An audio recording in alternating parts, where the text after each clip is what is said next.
menganugerahkan kepada kita sekalian berbagai macam kenikmatan-kenikmatan.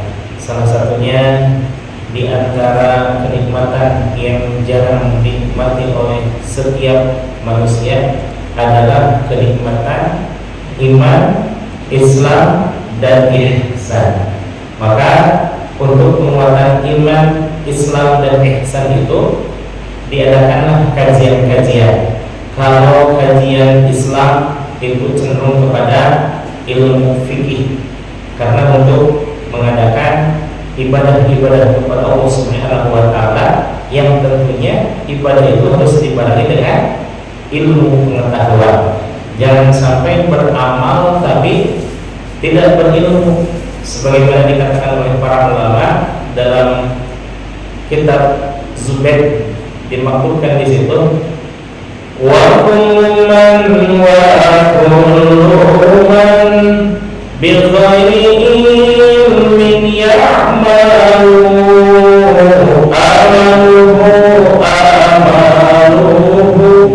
mardudatun la tuqbalu sahajama sahajalma nu'amadun ilmuna amanate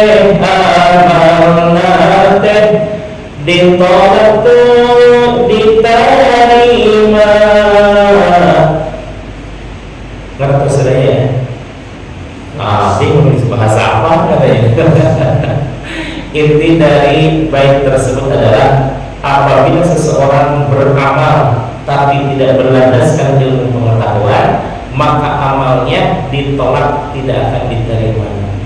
Sebagaimana dulu pernah terjadi di kampung saya di daerah Tasikmalaya, Ciawi Tasikmalaya, maklum euforia yang dulu dari musola kecil kumuh menjadi besar.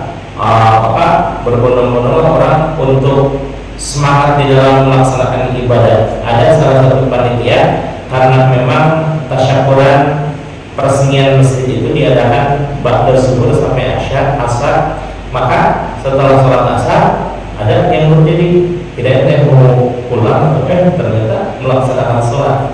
Setelah semuanya pulang, saya dekati, Bapak barusan sholat apa ya? Kirain sholat lidah disabab, sholat yang ada sebabnya. Ternyata beliau enggak. Kenapa? Saya lagi semangat itu katanya. Mulai hari ini saya akan melaksanakan sholat sunnah setiap pada sholat fardu katanya. Sholat sunnah.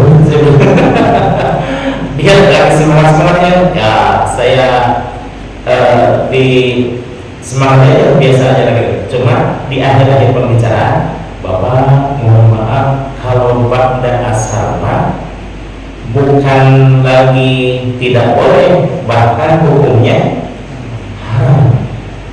Bukannya mendapatkan pahala, malah mendapatkan dosa. Oh begitu ya? Baru dia tahu.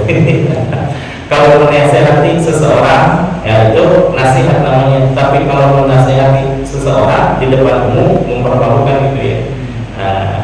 Jadi fauqal ilmi al-adab, di atas ilmu itu ada adab, ada perilaku kesopanan santunan dengan menasihati secara perorangan. Alhamdulillah masuk ke dalam hati. Beda kalau dinasihati di hadapan orang, bukan masuk ke dalam hati, bahkan geram yang ada.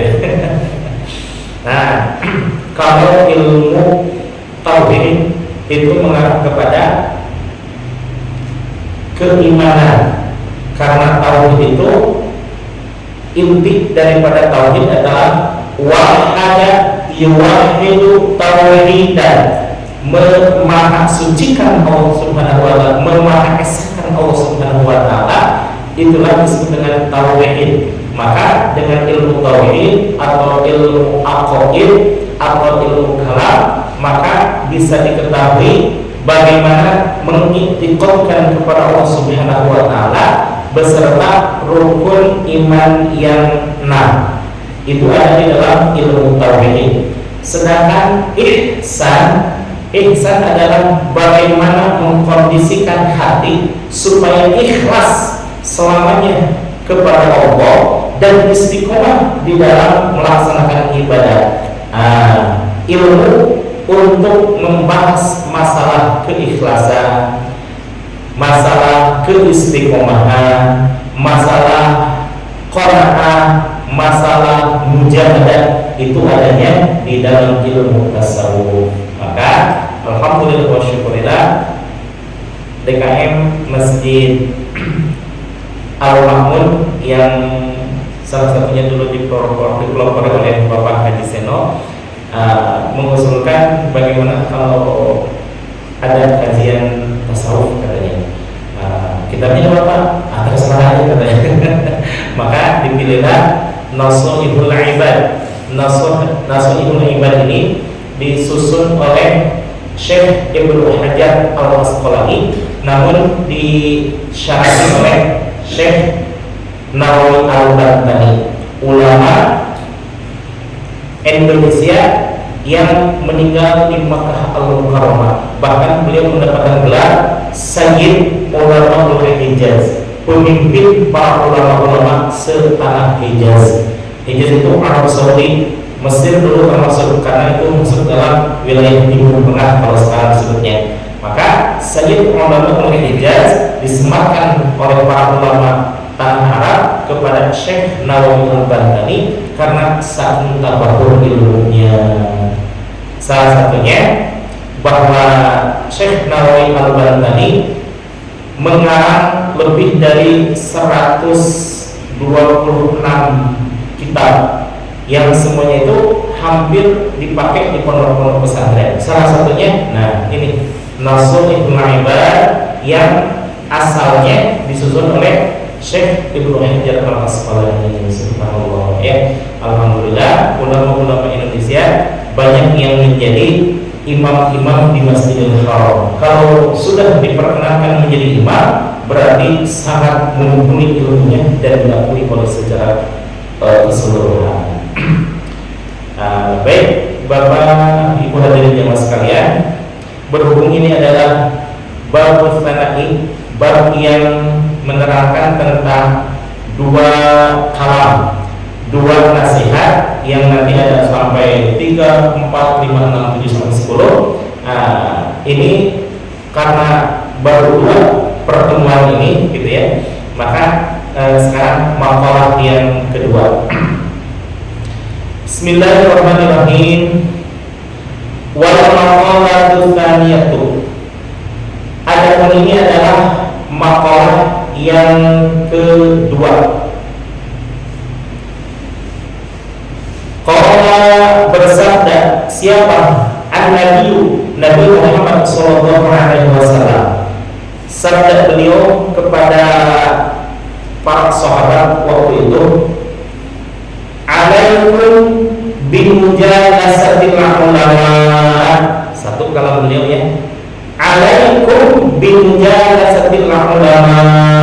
Wajib atas engkau wahai para sahabat untuk ikut dalam ijtima perkumpulan para ulama. Apa yang dibahas oleh ulama? Tidak masalah politik, tidak masalah kesehatan, tidak masalah dunia, tidak masalah bisnis dan lain sebagainya, tapi khusus untuk mengkaji masalah ilmu-ilmu pengetahuan dalam bidang agama. Maka para ulama di sini, salah satu yang disampaikan oleh Rasulullah SAW bahwa balighu anni walau ayah, sampaikanlah olehmu apa-apa yang didapat dariku walaupun hanya satu ayat, dalam artian sedikit. Kan satu ayat alif lam mim ada gitu ya.